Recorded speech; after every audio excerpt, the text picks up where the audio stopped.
Love story playing right here in Hot 96. Now, I know we're catching up on the conversation of the day. However, if you remember, if you were tuned into our Twitter spaces last week, then you know we had a conversation about the femicide march that happened a week ago, same time. That was last week on Saturday. And ahead of that, we had our Twitter story, our Twitter space with Diana. Dr. Diana Kamanda, and she gave a wonderful story. I mean, we did not even anticipate that she would share her story, but she did. It was so... We lack words. We truly, truly lack words. And the thing about this conversation is, unless you hear the stories, they will not make sense. Unless you hear real life stories. Wacha hivi kila siku tunaambia, oh, these are the numbers, this is how you look like, there's a reason why the entire campaign of femicide has names on it. There's Cynthia Nyongesa on that. There's so many actual names so that we don't get caught in the numbers. We see people, we see faces, we see who they are. And in studio today, I have a beautiful, beautiful lady. Her name is Caroline. Rafiki mzuri tena sana wa Diana. Akaniambia, sitaweza kwa sababu niko na shughuli kidogo, natoka out of town. Naomba tafadhali, kwa sababu nilikuwa nimebook hiyo slot ya kuja kuongea. Naomba badala nikuja studio, nikutumie Carol. Carol has a beautiful story, and I think it will allow people to learn how these things actually work. Carol, good morning. Good morning. Uko salama? Nashukuru. Unashukuru? Yes. Hata mimi nimefurahi sana kukuona. Asante. Swali. Yes. Jina lako full, introduce. I'm Caroline Chagaya. Caroline Chagaya, kutoka wapi? Western part of Kenya, Vihiga County. Central Maragoli, to be precise. Nitakupeleka kwa Maragoli na hapa juu kidogo uwasalimie. Lazima uwasalimie. Otherwise utakuwa umekuja nyumbani lakini you have not said anything. You must say hi to your people. Thank now, you. When we're having the conversation ya femicide. Yes. Your time, how are you feeling? For now, okay, it pains. Mm-hmm. It's really painful, and if you have not completely healed, it brings back the memories, mm-hmm. the wounds. It feels like the wounds have been open. Mm-hmm. But now, since for me I've healed, it gives me the strength mm-hmm. to even encourage others more and just to talk about it and to create the awareness. Right. Yes. And today we are focusing on creating awareness so that people actually understand what that kind of conversation looks like. So, Caroline, tell us your story. My story. Mm-hmm. I might say it's a story that God had to use mm-hmm. to make things beautiful. Mm-hmm. Because if I had not gone through what I went through, maybe I wouldn't be here encouraging someone mm-hmm. or just assuring someone mm-hmm. that even though you are going through the darkest moment at a particular time, mm-hmm. that's not the end of everything. Yeah. For me, I was born and raised in Western, mm-hmm. and it's always the joy of every child to live with their parents. Mm-hmm. But unfortunately for me, my parents had to separate after 5 years, mm-hmm. so I had to go with my mom. Mm-hmm. And I was subjected to a life of violence, emotional torture, mm-hmm. physical torture, and everything. Yeah. And this is because my stepdad could just abuse me, beat me up. Like, if you're not doing whatever he wants you to do, then you are in for a big shock. And there are times I could even go hungry for several days. Oh no. Just because I've not completed the assignment. In your own home, uko nyumbani. Yes. Oh my and God. my mom could not do anything. And it really pained me when you see you are being beaten mm-hmm. and your mom cannot even defend you. Yeah. And now that I'm grown up, mm-hmm. I understand the situation that she was going through. Yeah. At first I couldn't understand, and I really hated her because I wanted her to protect me. I wanted her to make me feel that I'm loved. Yes. And this is the reason why most children, when they decide to run away from their homes, it's because they don't get the love. They don't feel the love and care they need to get from their parents. So Yes. for me, at the tender age of between 10 to 13, my step grandfather, who was now my father-in-law, my mom's father-in-law, Yeah. started making sexual advances at me. Yo. And yeah, he could satisfy himself with me.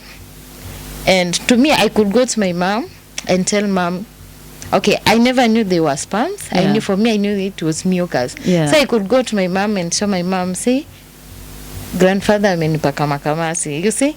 And my mom could give me a slap and tell me, get out of here, go and wash yourself and don't tell anyone about the story. You see? So for me, I would feel like something was not right because we are being taught, don't allow anybody Yeah. to touch your body, no Yes. matter what. So I'm going to my mom doesn't want to listen to me. In fact, she tells me I should not even talk about it, and she would clearly tell me that this is a grown-up person, Yeah. and you should not talk anything negative About this person. Yeah. You see? So I grew in that fear, Mm-hmm. because if you talk anything negative, Mm-hmm. you get chastised. Yes. So for me, it was very difficult. Mm. You feel you are dying inside. Yes. Emotional torture, physical torture. Nobody's there to listen to you. Nobody's there to even just feel your pain. Yeah. Even the expression, the facial expression, nobody's there to notice that. Yeah. So things went that until even my aunt, now the sister-in-law to my mom, could start inserting sticks in my private parts just to increase the torture. Wait, what? She takes you on the bed, you lie, you open wide your legs, and she starts inserting sticks in my private parts. I cannot go and tell anyone because I'll just get a beating. We could go and tell me, Carol, let's go somewhere and do ABCD. But when we go there, we find boys in a room. And she's like, you have to sleep with these boys. So it was just, you are living a life that is not your own. And I was still a child. I was barely 12 years by then. But I was subjected to all that. Until when I was 13, I had to make a choice. Because I went to my mom and asked my mom, where's my dad? Because they would constantly keep on telling me, this is not your home, this is not your family, this is not your dad. Yeah. So I went to my mom and asked, who is my dad? And my mom told me, I don't want to hear you mention that name in this house. So for me, the beauty of it, I knew the name of my dad. Yeah. So one day, I remember we were so hungry, and I went and we stole some sugar cane from a neighbor. Then we were caught, and that was the end of it. Because I knew if I go home, I'll get a beating of my life. So I decided to run away. And fortunately, my friends that we stole the sugar cane together took me to their grandmother, their paternal grandmother. Yeah. And we stayed there, and I explained my story. And they're like, oh, your father, I know your father. I can take you tomorrow. Just spend the night, then tomorrow we will look for your father. Because my dad was a business person, so he was a bit famous. Yeah. So the following morning, a gentleman came, and the grandmother said, you know what, I'll hand you over to this gentleman, then he will take you to your father. And I was happy. I was so eager, so excited. I went, I was taken to this compound. I met this grandmother, and this gentleman said, you know what, don't leave, I have a visitor for you. So grandmother came and was like, okay, who is she? And said, okay, there's that family name. And I said, I'm so and so. And like, are you sure you're the one? I said, yes. So she started asking me some questions, and I answered, and I said, oh, so it's you, my grandchild. So my grandmother prayed for me, and I was welcomed, you know, and I was happy with mixed emotions. When I got that hug, it was something very special from my grandmom. And yeah, it was on a Friday. On Monday, my mom reported my dad to the chief, to the area chief, and said he has kidnapped me. So we were summoned, and I was asked, whom do you want to stay with? Your mom or your dad? And for me, because I knew the suffering I had gone through, I opted to stay with my dad. Yes. So the stepdad complained, oh, I need some compensation for taking care of this child. And my dad asked, what do you want? He said, I need some cash and a cow. So the following weekend, my dad did the necessary, sent some wazes, and they took the cow and the money. And that's how I started staying at my... Your father's at least.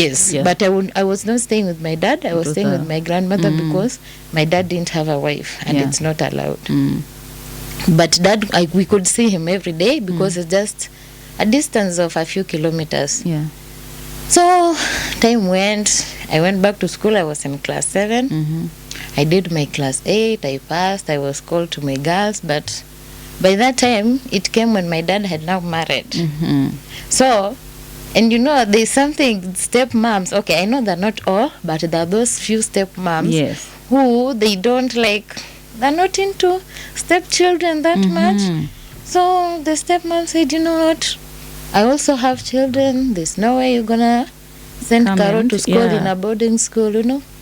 So I had to stay home, but after, like others said, join from 1, I decided to take myself to school.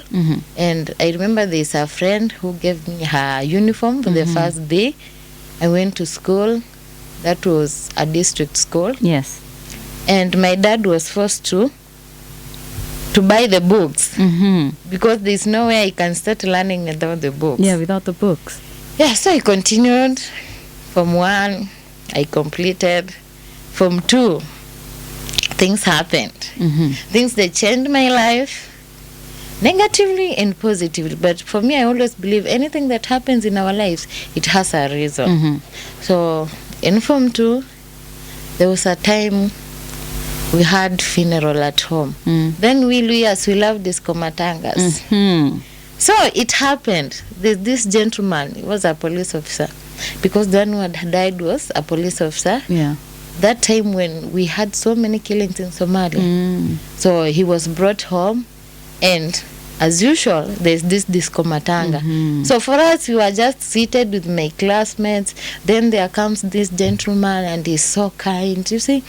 And for us, we were taught you need to respect your elders. Yes. So gentleman comes and said, you know what, we can be friends. What soda do you wish to take? And everyone said, oh, I want Coke, I want Fanta. So this gentleman brought the soda, and the sodas were already open. So we were happy, and we took the sodas. But unfortunately for me, it was something that was going to change my life in a way that I wouldn't imagine. So, yeah, I came to find myself, to come to my senses the following day at 9 in the morning. I was lying in the bed. I was stained in blood, but I didn't know. For me, I had seen my monthly period for the first time. That was in January. So I was like, has my menses started? But now it's still early. It's barely 2 weeks since I completed. So what's really happening? And we lived in a fear that nobody's supposed to see blood because people will just make fun of you. Yeah. So for me, I was like, no. Why? It's not possible. So just being so innocent, I went to the river, cleaned myself, and I washed my clothes, stayed there until they dried up because I cannot go you can't home. Walk. Wait, so first of all, you're waking up from whose bed? My step brother. Those houses where you that we staying. call a Simba. Ah. Yeah. So there's this, the step brother made a deal with this gentleman. That's what he confessed to me after. Because this brother was too close to me, like we could share literally everything. So I complained to him, like, I'm feeling a lot of pain, some headaches, but I don't understand why. So he just said, you'll be okay. So after days went, I started feeling, I'm not really fine. And I vomited for the first time. And I was like, why have I vomited? Though I didn't take it so serious. So after 3 months, I had my aunt talk to my grandmother and say, Caro is pregnant. And I was like, how can I be pregnant? I've not had any man. How is it even possible? Did I get pregnant through drinking water? So my aunt insisted, Caro, you're pregnant. And I said no. And I remember I didn't talk to them for a whole week. I didn't do any work. Because it wasn't making sense, Yes, it wasn't. So my aunt insisted, you have to go to the hospital. So I went to the hospital. And to my biggest shock, I was confirmed pregnant. So the first person I confided in was the brother. And I said, you know what, I'm pregnant. And I don't know how it happened. Yeah. So he's like, hey, Caro, you want to tell me you didn't have the nicest moments? And I asked, how? When? And said, do you remember the sodas we were given? And I said, yes, during the matanga. And said, yeah, that was now the moment when this gentleman gave me some money to have some good moment with you. And I told him, are you sure? And he said, yes.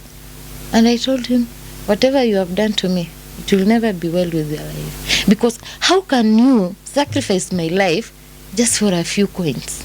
Because that's what money you did. comes and goes. Yeah. What about life? Life is so precious. You cannot go around playing with other people's lives. And he said, you know what? Who doesn't like money? You see?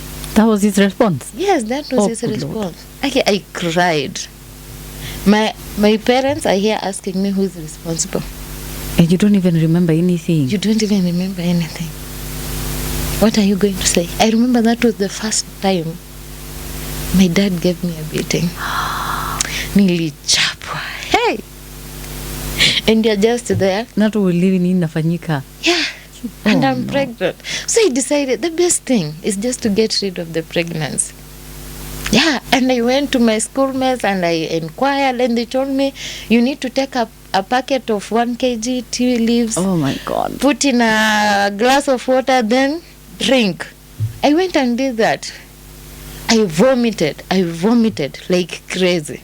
So for me, I was happy. I was like, yeah, it has happened. Nobody is going to criticize me because the baby is gone. And like, hey. So my pastor told me, Caro, I never expected this from you. Oh no. My dad told me, Caro, you have disappointed me.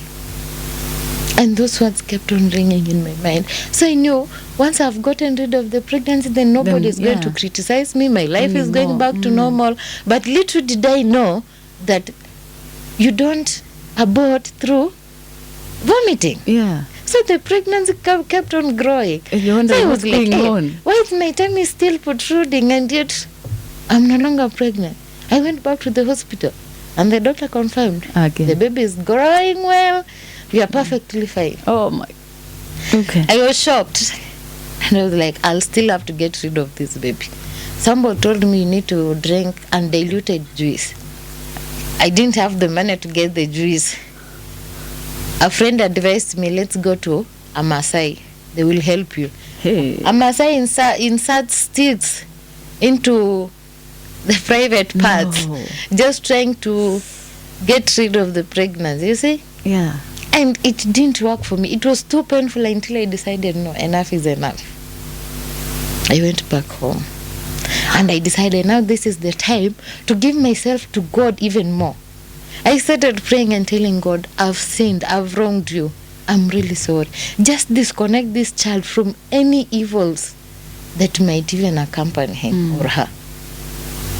When the 9th month came, I gave birth. And for me, I would look at myself and say, sasa mdomo yangu sitapasuka nikizaa mtoto. Because I didn't even know where the baby will come out from, because I was so naive. Even in school, when you learn about biology, you only learn for the sake of passing exam. It's the structure, not anything else. Yeah. Up on your fallopian tube, exactly. Uterus, inaishianga hapo. So we didn't have that mind like to expand and just learn and try to explore more and know what's really happening. No. So for me, I was like, sasa mdomo tu ndio the only big opening in my body where the child can come from. Little did I know. So when the time came for me to give birth, I was in pains for 3 days. Friday, Saturday, Sunday. I gave birth in the morning of Monday, 9 a.m. I didn't have any clothes, no lasso, no napkin, totally nothing. It was only me, my child, and my God. My grandmother was there. In hospital, at home? At home. Oh my good Lord. In my grandmother's bedroom. Jesus. Because my family now, I had disappointed them big time. The church was telling me, Caro, you always pretend you are taking care of our kids. Instead, you are teaching them, but now see the way you have disappointed us. You see? So I was just there, me, my child, and my God. And I just wrapped my child in my own clothes. for 3 good months. I remember when I was going to the clinic, you take the nylon bag. You just try to wrap ndio asikukojole. You see? So you ndo nappy? Yes. My God. And we survived. But all was for the glory of God, because my child never took ill. My child never had any complications. And I gave birth at when she was weighing 4.5 kgs. All alone. While you're busy kunywa inguko diluted juice and majani sijui nafanya. Yeah, just to get rid of the baby. But all in all, we thank God, and I gave God all the glory, because after 3 months, now there came this relative who was like, Carol, you know what? You have to go and work. There's an offer in Nairobi. You have to go and work. Yes. So I was like, how am I leaving my baby? And she said, no, don't worry about the baby, because you are going to go with your baby. And I was happy because an opportunity had come. Bus fare was sent, and I traveled all the way from Western to Nairobi. And that's how I found myself in Nairobi. That was in 2010. Little did I know, the job I was coming to do was to become a housewife. Wait, so you just got married off like that? What? Yes. Your own family, you are now a burden to them, and they're like, they just get rid of you in such a way. Wait, so ngoja, you're supposed to go to Nairobi? Yes, to work. To work? Yes. So wewe unakuja hapo ukijua ni kazi kidogo kidogo, kumbe ni bibi? Yes. No way. So I came and I was told, you're now my wife. How are you going to react to that? This is the person you have never met. And the person was talking a language that even me I've never heard since I was born. Because Luya? No. I'm here with a 6-month-old baby. I've traveled all the way from Western. Na nimemfunga jualan. Umekuja umebeba nguo? Yes. Okay. So wewe nguo zako, juala, nini? Na mtoto. Umeambiwa tu unaenda kazi. Nilikuwa nakumbuka nilinunua lesa ya 150. Juu singe afford baby shawl. And that was the beginning of another new life and chapter into my life. Hey. Where?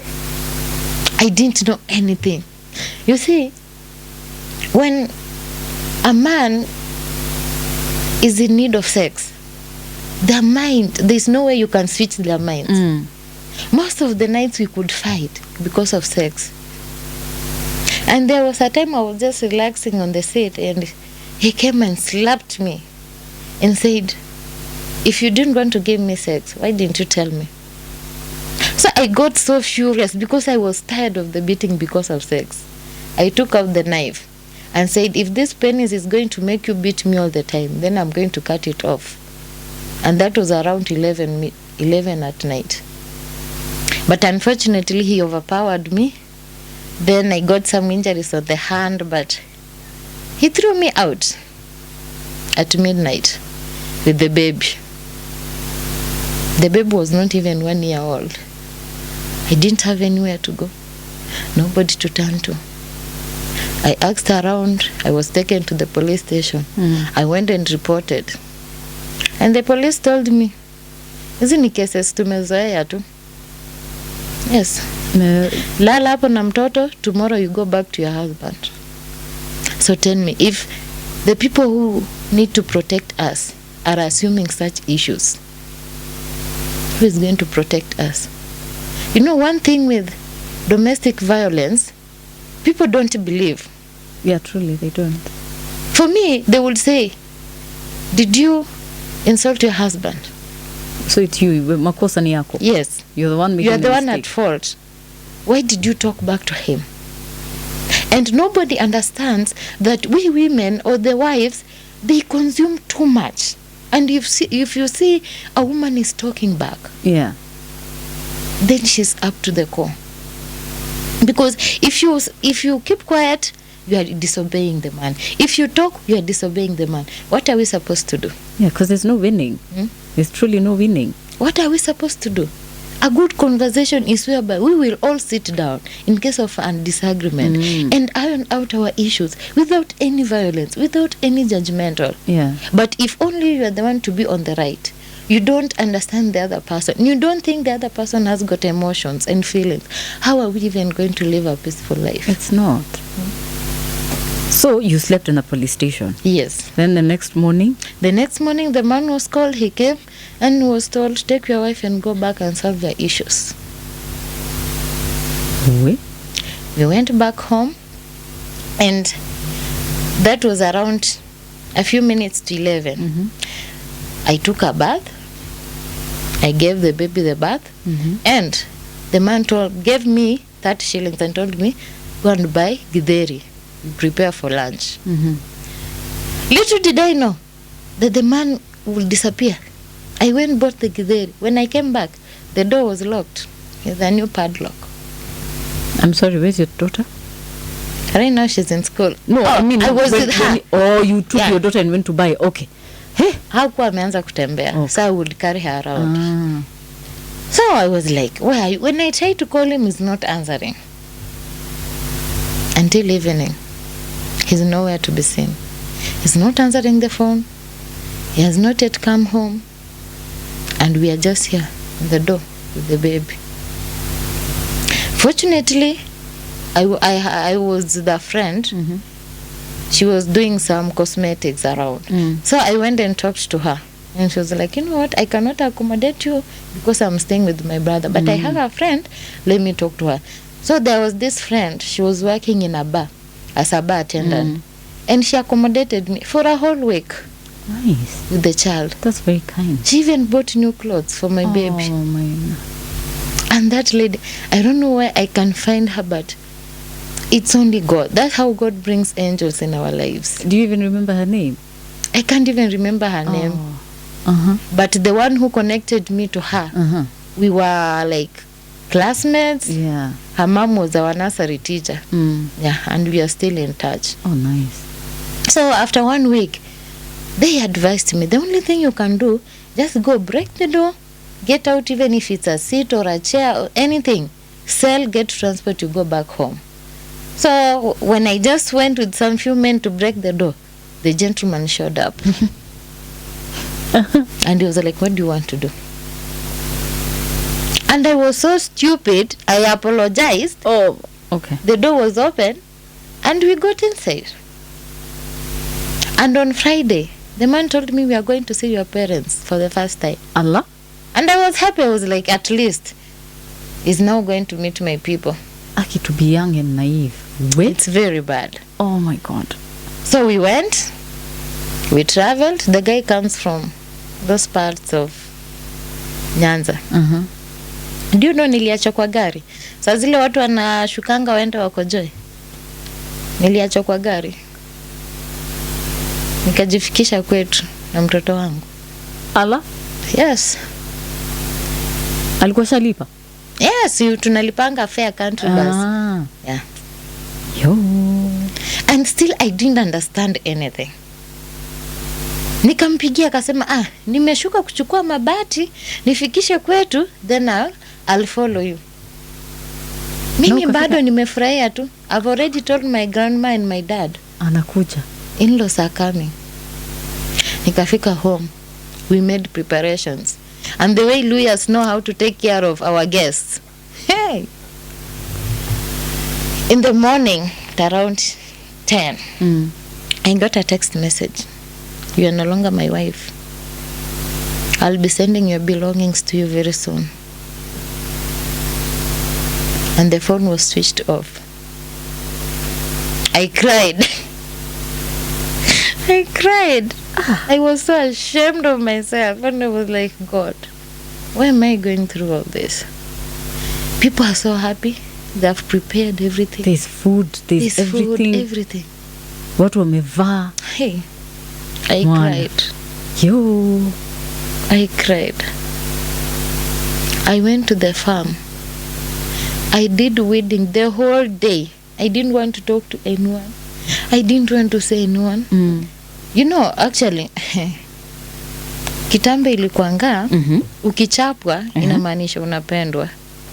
Little did I know that was not it. Hata wewe ulikuwa umeambiwa hivyo? Ama sisi tuko tumeipatilia. Ilikuwa kama ilikuwa imeshaisha kidogo. Actually for me, I could see my mom get a beating. Hadi nguo zinararuka. Na anakaa tu. So, and I remember there's a time the stepdad chased us out of the house, and my mom just slept outside the door, just hoping the door will be opened for her to come in. Na Karondo huyu sasa. So you went back? I went back, and life continued. Still, when I tried to work, Karo, you are going to look for men. And this man could leave me with either 50 shillings or nothing. You have to provide lunch and also dinner. With no money? With no money. Time came for my child to go to school. He didn't even care. Actually, he was just there, not talking about it. Until when she was 5 years old. Na tuko Nairobi? Tuko Nairobi. Na mtoto wako 5 years? Yes. Hajakanyaga shule. Baby class. Mama yangu. So I decided to take the child to school. Nilikuwa nashona hizi beads, bangles za mkono. You sell, you get money, you pay school fees. Sometimes akikukataza, don't do it, you just have to obey. Wapata mtoto ameka. There's a time mtoto alikaa home like almost 2 months without school fees. It's really paining. Lakini sasa hizo haujui school fees inalipo ile side nyingine? Sijui. Okay, what I knew, like you will tell me I'm catering school fees for my siblings. Now by then the siblings were in high school. So I could just you just obey. You see, that's why I could just go to people's houses, wash their clothes, their utensils, just to try and save some money to pay school fees. And also to buy clothes. Yes. Because this man, hata hakujua box ya mtoto wake inatoka pesa ngapi. So if you are a mother, lazima ufiche ule uchi wa familia yako. And everybody in church could admire. Like they would say, Karo, you have the best marriage. And they would say, I wish I had a husband like yours.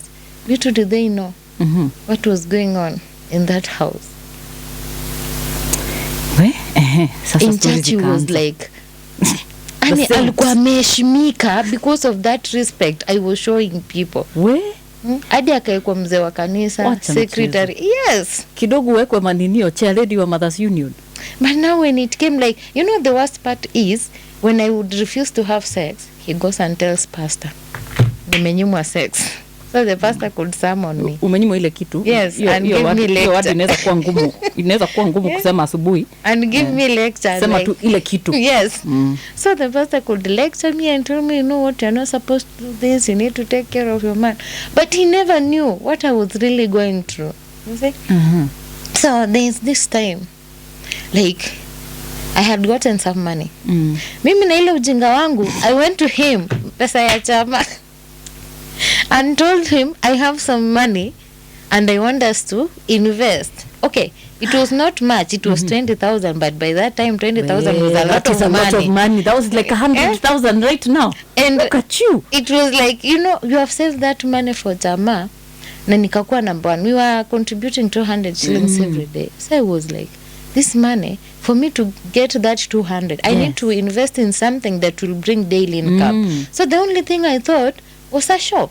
Yes. And we did a budget. And the man told me, give me this money, I'll add you more, then we start the business. Wahala. I took the money, I gave the man. And the man disappeared for a whole month. Oh my God. Amechukua ile family nyingine ameenda holiday. And only when he came back, he told me, oh, we had some funeral at home. I had to take care of it, but I'm back. So I asked him, what happens to our investment? He said, don't worry, I'll still get some money and we continue. Hey, to disappear that way. And that was the beginning of another journey, of another chapter, because we had also invested in a land. We planted maize, everything. But I never saw even a maize kobalon. Nothing. And when I asked, they said, I still have a family. Kwani wazazi wangu si watu wa kukula? Imagine, and that's something we have made a sacrifice together. So it started hitting me like, unaona ile grudge, you're like, you need to refund this money. There's no way you're getting income. It was so paining. So things just started happening. No money for school fees. When you ask, the guy is so bitter, you see. So one day he like spent 1 week without coming home. So when he came, I said, we don't have any food in this house. So he was like, I don't have money. So I started insisting, you don't have money. The whole of this week you said you're at work. Why do you take your money? So when it was around 11, he gave me 30 shillings and said, go and buy paraffin. And I said, it's already late. How am I even going to go and buy paraffin? And he said, you asked for it. And I said, I've been insisting from 7. It's already 11. Yeah. Why should I go out? Maybe you should go. So he stood and gave me a slap. Why are you talking back at me? I also stood and slapped him back. You know, a mother will do anything for their child. So that's when we started fighting.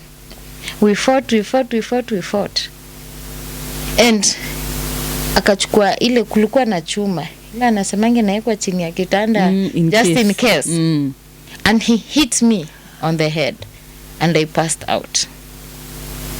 So after passing out, the man disappeared. Because when I woke up, I didn't see him. I was bleeding profusely. And the only thing I could think of was to go to my pastor's house. So when I went there, I knocked on the door. It was midnight. They opened. And I slept down. I cried. And I was bleeding. I cried. Because of the pain. Yeah. I'm bleeding. And the pastor asked me, what has happened? I explained. Then he took me to the hospital. The doctor asked, what has happened? And the pastor said, I fell from the bathroom. The doctor asked, if she fell, why is the wound so deep? And the pastor said, are you going to treat her or you're going to ask questions? The doctor said, if something serious, then we need to report to the police. Yeah. The pastor said, no need to take this matter first. And that was the end of it. My God. So I was treated. I went, slept in my pastor's house. The following morning, I went back to that house. And the man thought I had reported him to the police. But I couldn't even go to the police because even if I go, there's nothing they're going to help me with. Because it is not the first time I've reported. So it wouldn't have made a big difference. Yes. So for me, I just went back to that house because of the kids. I was to prepare them for school. And life continues. But during that healing process, the man disappeared also. And I started looking for a job just to take care of the needs of the kids. Where are you getting money for anything? And when I'm not there, he would come, pick his clothes, take a chair, take a table, some utensils. Pole too. Yes. Until the house was half empty. Yes. So, after like 3 months, he started sending church elders to come and talk to me. To do what? To forgive him. You have taken half the house. Yes. Aye. And I said, like, my heart was so full. And I said, I'm not going to forgive. And that was when Pastor told me, I don't want to ever see you in my church. If you can't take care of your family, then you're not supposed to be part of my church. And that's when I stopped going to church. And that was the moment that you have no job, you have no money, you have nobody to run to. And I've looked for job everywhere. You can't find anything. I can't find any. And I decided, you know what? Let me go to the club and find a job. And I got a job to wash sheets, bed sheets in a lodging and to clean.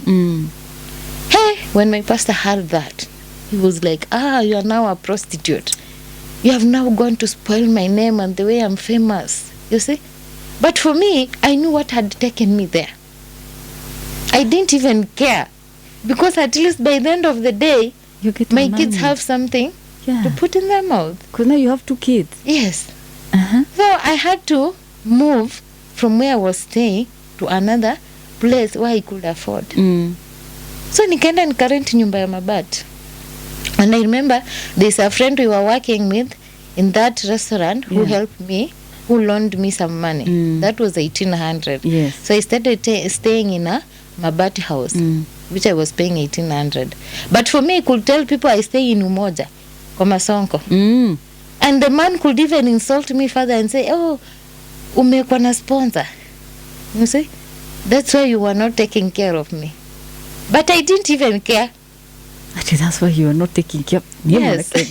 And I was in so much pain. I hated men. If any man tries to talk to me at sasa niaje mrembo, I would slap you and run. And there's nothing you will do to me. Because of the trauma. Yes. So I did that for 1 year. And the challenges in that place, there are too many challenges. Sometimes you get an offer, a client comes like, by 10, all the clients who slept must check out. So when you go and knock on the door, the client is like, you know what? Why don't you have some good time with me? I'm ready to pay you. You see? By that time, you don't even have bus fare to take you back at home. And here you have an offer of 1,000. You don't think twice. And somebody's even going to an extent of telling you, I'm not going to use protection, I'll give you 3K. What comes to your mind? There's something fishy. So it's up to you to use your conscience to judge what is right.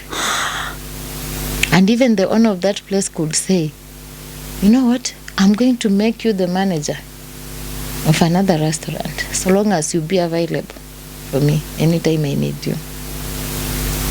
Acha nikwambie huku nje. We? And that made me understand the challenges that people go through. You know, for me, I used to like say people who are working in bars and such places, there are people who don't respect themselves. But until you have been in a situation, you can never understand. Never ever. When I was there, I realized the pains that people are going through, women are going through. You have been hurt so much. When you hear a lady saying, I don't want anything to do with a man, you know, there are always 2 choices. That's what I came to learn. One will decide, I don't want anything to do with a man. And another person will decide, I'm now going to use my body to do whatever I want with it. Because if I had one person and didn't respect me, now what's the need of keeping myself pure? And you decide you will just sell yourself. If I can give myself to somebody, I get 1,000 shillings. Some will pay 500, some will pay even 2,000. By the end of the day, I have money and life moves on. Yeah. But the damage you're doing to yourself, It's bad. It's terrible. But now, there's no way you are going to judge this person because they haven't realized the pain, the trauma. Yeah. You see? And you have suffered so much to an extent you don't see the value In yourself. of living. For me, I attempted suicide 3 times. Because you don't see the meaning of life. You are like, nothing is making sense. And you just decide to end it all. There was a time I was too much depressed. I even took the children at home because of that period. After now, the challenges were too much at that working place. I decided to quit. The salary I got for that month, I paid rent. And I took my children at home to stay with my mom. Just for me to suffer alone. I would stay in bed the whole day, the whole night, without having a bath, without eating, without doing anything. Yeah. You don't want even to see anyone or talk to anyone. Because I was too depressed. And I was like, I'm ready to die. You don't see the meaning of life. Until one day, there's this group on WhatsApp. People were discussing. And I gave a very bitter comment. And the admin inboxed me and asked, hey, Caro, are you okay? And I explained myself. And the admin said, oh, okay.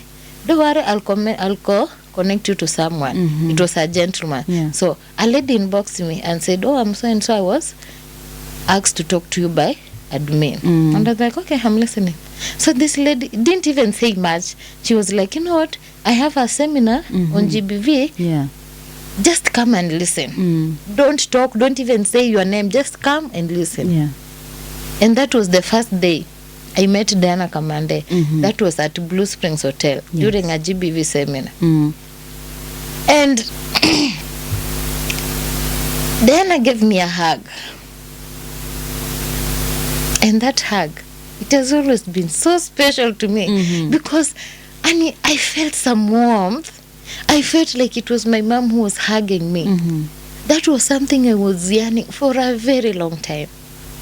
And Diana's words were like, I will always walk this journey with you. And more than 3 years down the line, she has never gone back on her word. That was the first time I shared my story, but I was in tears. Because even me, myself, I look at myself right now, and I'm not even able to understand how I was able to even endure all those things that I went through and still be here today. And the worst part of it all, I always hated my daughter. Because I would blame her and say, you know what, if it were not for you, my life will not be the way it is. You wouldn't have been married to some random man. And I wouldn't be facing so much challenges in my life. I could beat that child. Oh no. Hadi namkanyagia chini, you know, because of depression. But the moment I decided now, let me just, like, it won't cost anything to just listen and just get help. Yeah.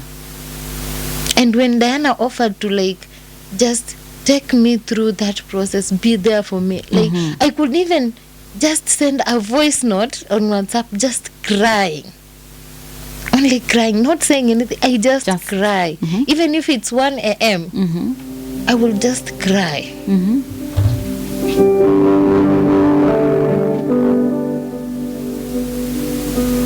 But she will just listen to me and tell me it is well.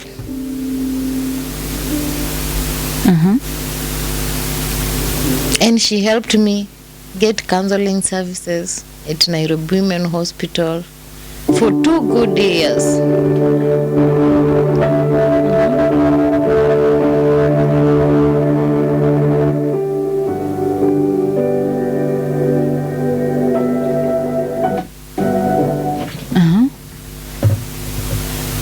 So I went through the process of healing for 2 good years at Nairobi Women's Hospital.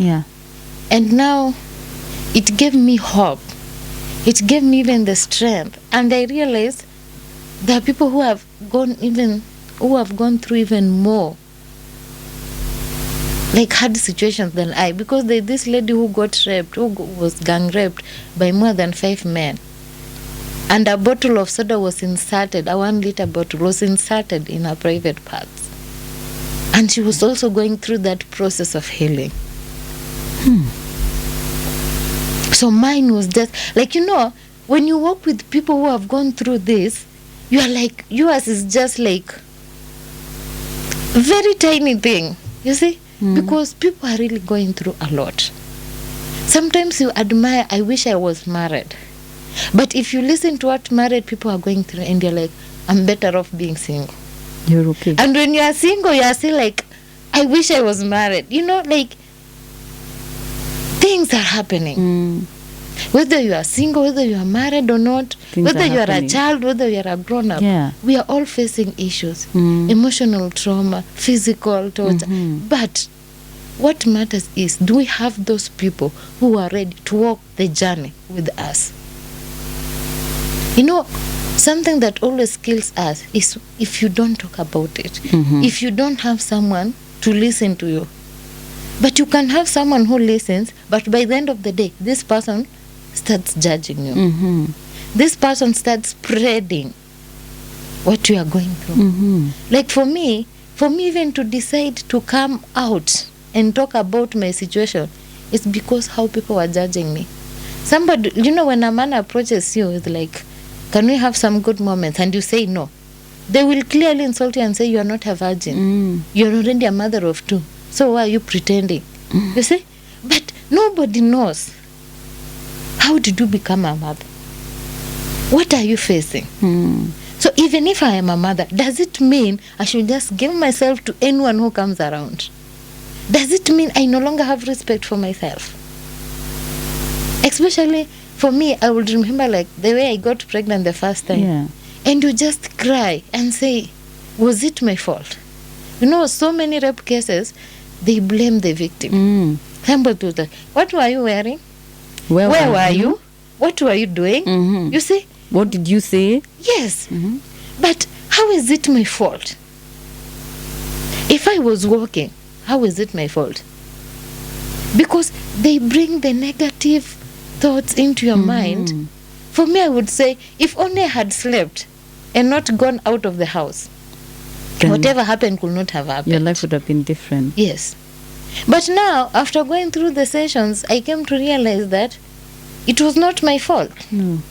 Because it's somebody's responsibility to respect each and every person. If you don't respect somebody, how do you expect yourself to be respected?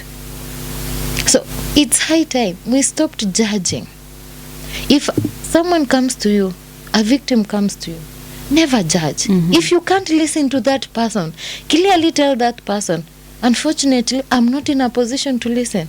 But if you start throwing stones like, oh, you shouldn't have done this, you shouldn't have gone this, and you see, you continue to add wounds to this person. And it becomes so difficult to heal. Like for me, there I hated men. And I saw like, now what can a man do to help me?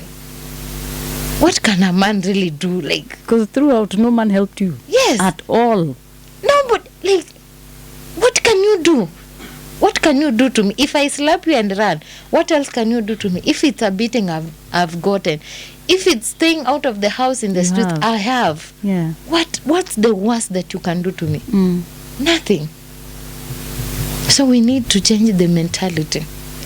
We need to create awareness. Like, just on Facebook, there's a certain group of pastors. Then a lady says, pastors are defiling young kids. Yeah. So I asked this lady, do you have evidence? And said, it's only God who is going to judge them because there are so many. So I asked this lady, if you know children are being defiled and you have evidence, even me myself, I'm ready to help you. Yeah. File a complaint to the police because it's not right. And they were like, you know what, only God can judge. And I said, this is not helping. It is not. You have to take Because action. today is somebody's child, tomorrow will be yours. Yeah. Because you You don't, know. So if you see something wrong happening, why is it so difficult for us to take action? Sema tu.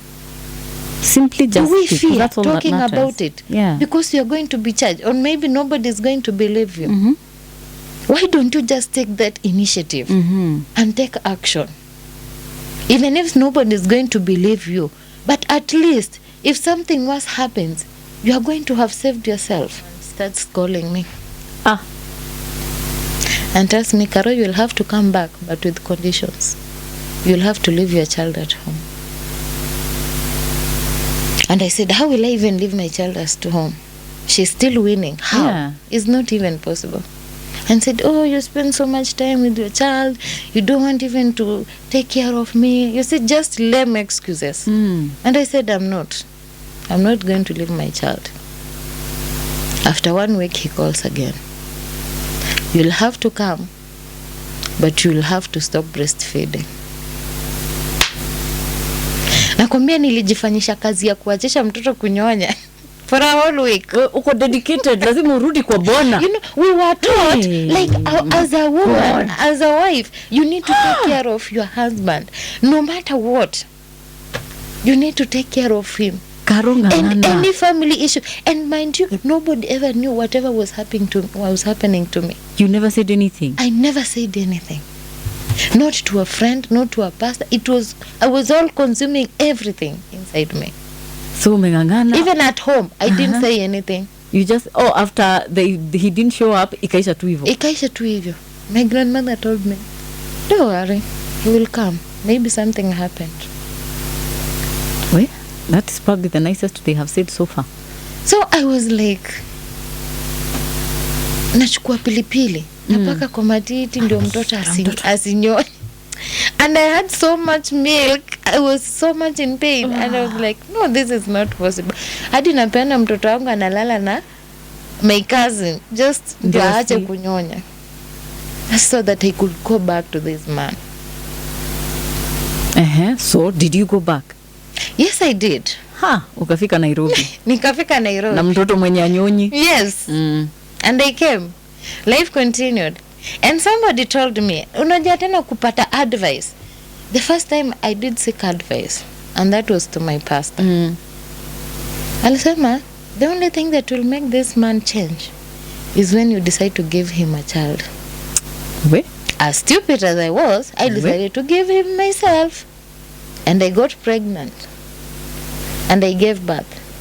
Do you know when I went to the hospital, okay, because it was at night, he took me to the hospital, but never came back. Akona tabia zingine za ajabu. Hata hakuja ati kuona mke wake na mtoto. Actually, he switched off his phone. Again? Yes. Nikapanda matatu na mtoto wangu, nikajipeleka kwa nyumba. Nikapata amekelea ohangala hapo. Just relaxing. Maisha tu inasonga. Maisha inasonga. You know, I couldn't do everything, despite the fact that I had given birth. Hadi namfulia, naosha nyumba, everything. The man could disappear for a week. Haujui yako wapi. He's not communicating. Namenda. Actually, for me, I thought things will change the way I was advised, but it got worse. Yes. Actually, nothing moves this man. Sometimes, now that I've grown, I wonder, does this man even have emotions? But now I came to realize this guy was married. Yes. Come on. With 2 kids at that time. Karo, surely. Yes. How? And there's a time we went at home, in their home. Yes. And they could talk the whole night, and you're like, what are these people talking about? Now, when I came to know the wife, I knew it's the same person. They would spend the night chatting. Because me, I was not like understanding what they were talking about. So I could just go and sleep. What? Yeah, there are people with some guts outside there. Like, you are going through emotional torture, but nobody is saying that. I was filled with mixed emotions. You don't know what to do, and they're like, you don't know where to go, whom to run to. Until one day, things became so much worse. And, okay, anytime I could try to work, because I was taught to always earn a living. This man says, you have gone to do prostitution. And I could go to people's houses, even wash their clothes, wash their utensils, clean their houses. The man would even take me back just to go and confirm if that's what I was really doing in those homes. It was so embarrassing. So, doing this work, it's all about, like, you just do it without expecting anything. With that heart, when you have been given a golden heart, just use it. Yeah. Even if you go through pains, you still have the strength to move on. You say, because not everyone understands what you're doing. Yeah. Some people think you're doing it for selfish reasons. Some people think you're doing it because there's something you're getting in return. Yeah. But it's passion. Because for me, I wouldn't want any other child to go through what I went through. For me, my childhood was denied. Yes. But if I'm in a position to make sure another person's childhood is not denied, then why go through that? Why allow that? Okay. Now, as we wind up, I have like 2 minutes. Yes. How's your relationship with your daughter now? Wow, it's amazing. Actually, we are now the 2 of us. Oh, the other one? The other one. There was a time, like, he started threatening me and saying he's going to report me to the police. I've refused to give him his son. I said, it's only a son that you want. Okay. And I took the child. I asked the child, do you want to go to your father? Yes, okay. And I took the child to the father. And I remained with my daughter. So we are just living, the two of us. My daughter is in grade 8 right now. Oh, nice. Yeah. I am so glad to hear that. But you check in on your son at least. Actually, during this December holiday, I was with him. Yeah. And he's okay. They're not. Actually, I came back to his life when I started getting phone calls that the stepmother was mistreating him. That is what I was going to ask. So I had to come in and tell her, you know what? I'm still alive. And if you dare, then you are going to see the worst side of me. You have to treat this child as your own child. Because when I took that child, I didn't take to the father.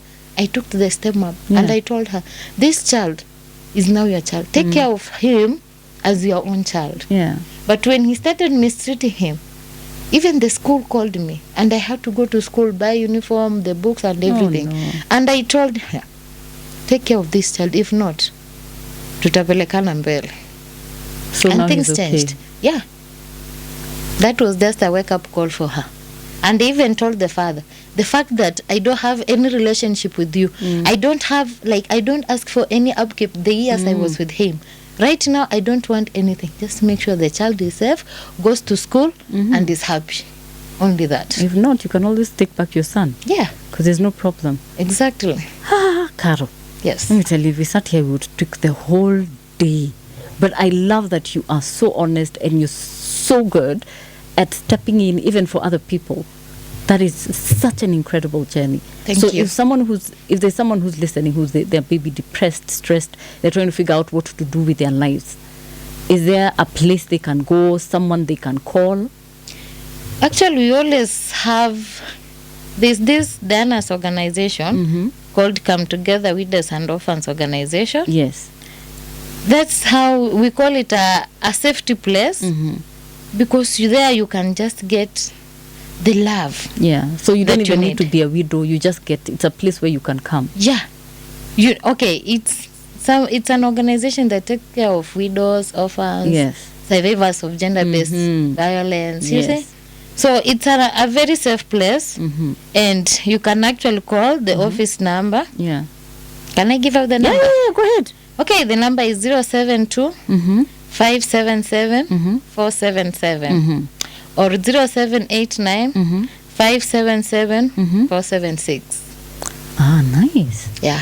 Thank you. From Thank Monday you. to Friday. Always available. Then on Saturdays from 1 to 2 p.m. And there are sessions. Are there sessions like even if you haven't joined, you can just come in the same way you walked in Yeah, and just you listen? just walk in, somebody listens to you. And I always love Diana so much because no matter how busy she is, she will always create time just to listen. Because that's what people there's power want. in listening to someone. Yeah. Because it makes that person feel important and valued. So giving your time to someone, I always say, if you have a chance to make a difference in somebody's life, do it today. No matter how small or insignificant you think it is, just do it and leave the rest to God, because you wouldn't know the impact of what you have done to that person That is true. until in the future. Because like for Diana, for her, it's just like something that she loves doing. You see? Yes. But through her, so many The souls have impact been is so healed. huge. Yeah. Oh my God. And She's for a you, it was mother the to hug. many. For you, it was just, The hug, that's all that you hug. needed. Hey, It was a very hug. special. Ah. Very special one. Thank you so much for making time for us, especially on a Saturday. We appreciate it. Thank you so much. Also, if you want to send a few more people who have wonderful stories, they don't have to be even GBV. Yes. Just wonderful, life-changing stories. To say to one person at a time, we try and make at least the nation a community. Because it's like people don't think about others, they just take care of themselves. We are too selfish. Yeah. So self-centered, selfish. Hakuna mtu anataka kusaidia mwingine. It doesn't matter. So thank you for taking time, and we truly appreciate the hard work you're doing. Thank you so much for having me. Absolutely. Yeah, and I know my Facebook family is listening. Thank you so much, guys, for tuning in. And yeah, continue to follow me. It's Chagaya Caroline. And yeah, any question you have, Just ask. I'm always ready to answer. So watakupata hapo Chagaya Caroline. Yeah, Chagaya Facebook. Caroline. On all my Facebook, all social media platforms, it's Chagaya Caroline.